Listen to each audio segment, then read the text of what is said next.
से इस सजा का ऐलान हुआ है, हमें ये पता चला है कि अभी तुरंत राहुल गांधी की तरफ से, उनके वकीलों की तरफ से उनकी बेल की याचिका जो है इसी कोर्ट में दायर कर दी गई है, क्योंकि जैसा मैंने बताया था नॉन कॉग्निजेबल ऑफेंस है, बेलेबल है और सेम कोर्ट इसको बेल ग्रांट कर सकता है।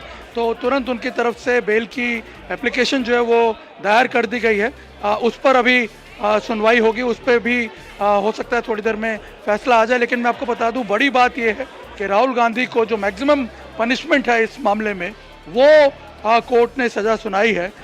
यानी जो प्रोसिक्यूशन की दलीलें थी, प्रोसिक्यूशन का जो तर्क था कि एक सीनियर सांसद होने की वजह से, एक सीनियर लीडर होने की वजह से उनका बिहेवियर जो है वो बहुत ही एक तरह से सुरुचि भरा होना चाहिए। और यहाँ पे आप देखिए राहुल गांधी जो हैं वो कोर्ट से बाहर निकल रहे हैं और यहाँ से अब वो जा रहे हैं अपने सहयोगियों के साथ, और उनके वकील जो हैं वो बाकी का काम जो है वो यहाँ पे पूरा करेंगे। उनकी तरफ से बेल की एप्लीकेशन जो है वो फाइल की जाएगी। एक तरह से एक जानकारी आप और दीजिए कि क्या इससे उनकी सदस्यता पर भी कोई आंच आती है, कोई प्रश्न चिन्ह खड़ा होता है?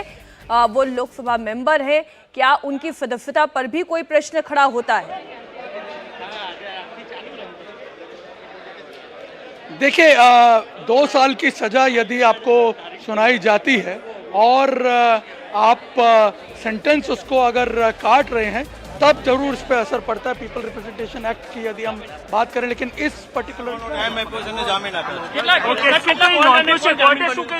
જામીન જે છે આપણે દેસાઈ જે માજી કોંગ્રેસ નૈશિક દેસાઈ અને હસમુખ દેસાઈ પણ 10,000 ના હશે, મને બહુ ખબર નથી, પણ 10,000 થી વધારે ના હોય। आज का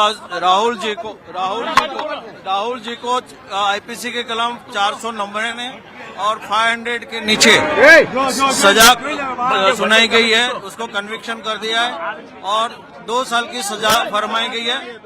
2 साल की सजा कर दी गई है और उसको जो 2 साल की सजा है कोर्ट ने सस्पेंड कर दिया है 30 दिन के लिए, 30 दिन के लिए सस्पेंड कर दिया है और जामीन दे दिया है। तो जामीन तो कोर्ट रूम के बाहर आप वकील को सुन रहे थे, क्या कह रहे थे निर्णय? एक बार फिर से तफसील से आप बताएं, क्या सजा का ऐलान हुआ है? आगे अब next course of action Congress का क्या रहेगा? निर्णय 30 दिन के सस्पेंशन की भी बात थी, उसके बारे में भी समझाइए। देखिए बिल्कुल मैं आपको पूरा एक्सप्लेन कर देता हूं। जो वकील ने बताया है उसके हिसाब से राहुल गांधी का पहले तो हम करेक्ट कर लेते हैं, कन्विक्शन जो है वो सेक्शन 499 और 500 में हुआ है। डिफेमेशन के सेक्शंस हैं ये, उसमें उनका कन्विक्शन हुआ है जिसमें मैक्सिमम पनिशमेंट उसमें भी 2 साल की है। लेकिन साथ ही साथ क्योंकि राहुल गांधी की तरफ से जो बेल एप्लीकेशन फाइल की गई थी उसे ग्रांट कर दिया है कोर्ट ने, और उसे ग्रांट करने के साथ ही इस ऑर्डर को 30 दिन के लिए सस्पेंड कर दिया। यानी इस अगले 30 दिनों में वो इस ऑर्डर को चैलेंज कर सकते हैं अपर कोर्ट में, और उसके बाद फिर जो फैसला आएगा उस आधार पे इस सज़ा का इम्प्लीमेंटेशन होना या नहीं होना ये तय होगा।